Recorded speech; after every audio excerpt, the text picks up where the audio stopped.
Hello, my name is Burke Hedges, author of the best-selling book, The Parable of the Pipeline. I open my book with a story about Pablo and Bruno, who take two very different paths in their quest for financial independence. What you're about to see is the delightful animated story of their adventure. So, sit back, relax, and enjoy the life-changing lessons in The Parable of the Pipeline.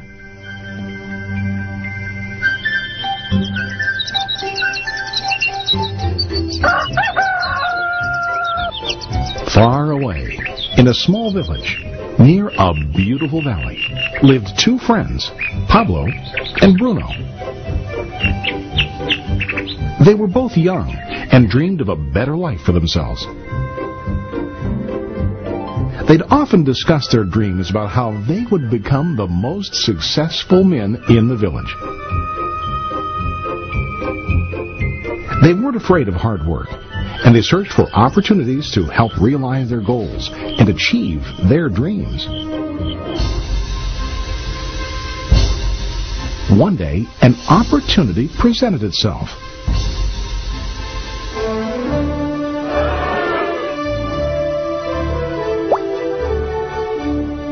The mayor of the village decided to hire two people to bring water from a spring up on the mountain, across the valley, back down to the village.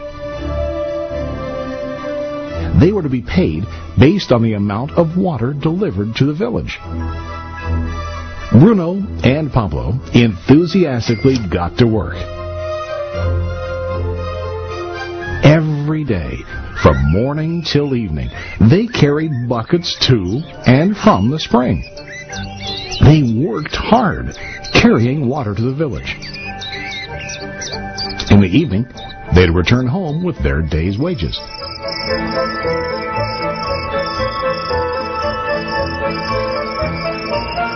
Bruno was satisfied with his work and the money he earned. He was sure that with this work he could achieve his dreams. Bruno thought that to increase his wages he could use bigger buckets to bring more water each trip.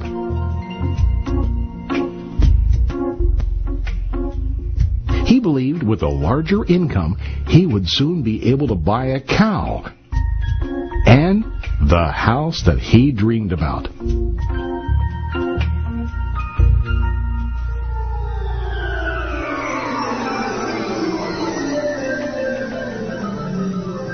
Now, Pablo was not satisfied. At the end of the day, his back and hands ached, and he was exhausted. He was looking for an easier way to earn more. One day, an idea occurred to Pablo. He imagined building a pipeline to deliver the water from the mountain spring to the village. With this pipeline, he could get more water to the village without carrying buckets back and forth from the spring to the village. Soon, he got very excited about his idea and began to plan.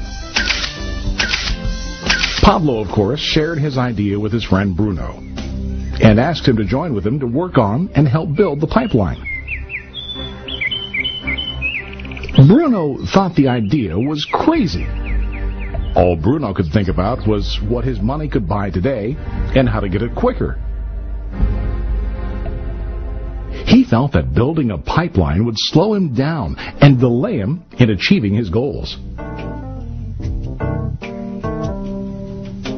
Instead, Bruno got bigger buckets and went more often back and forth, fetching water. He was sure that with this method, he could make more money. Pablo decided to build the pipeline on his own. He understood that it would not be easy to build, and it would take time to complete the pipeline. Pablo knew that it could take several years to finish, but he set his mind on his goal. Every day he worked and carried water like before. But on weekends and during his spare time, he worked hard to dig in the rocky soil and build his pipeline. In the first month, there was little to show for his work.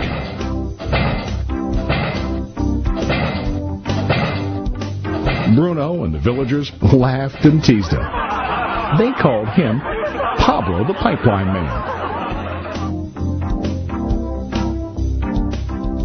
During this time, Bruno's income doubled.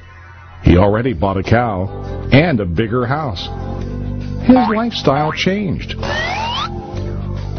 He now spent time after work in the bar, enjoying his hard-earned wages from delivering water.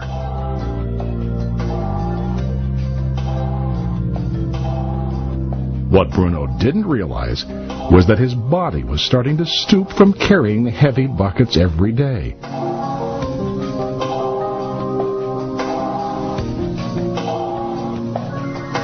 His face looked worn and his body tired.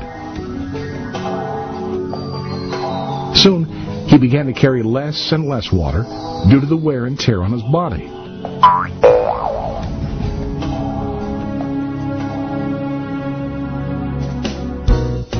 Month after month, Pablo worked. Soon a year passed, and then a second year. Finally, Pablo finished his pipeline. He now used his pipeline to deliver water to the village instead of carrying buckets. Pablo was now earning more money than ever before. The water continued flowing to the village, while Pablo wasn't working. While he slept and ate, the water flowed.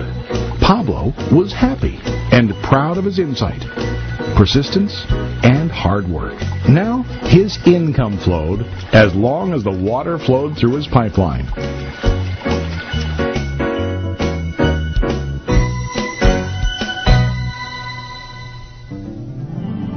The story of Bruno and Pablo is a reflection of life.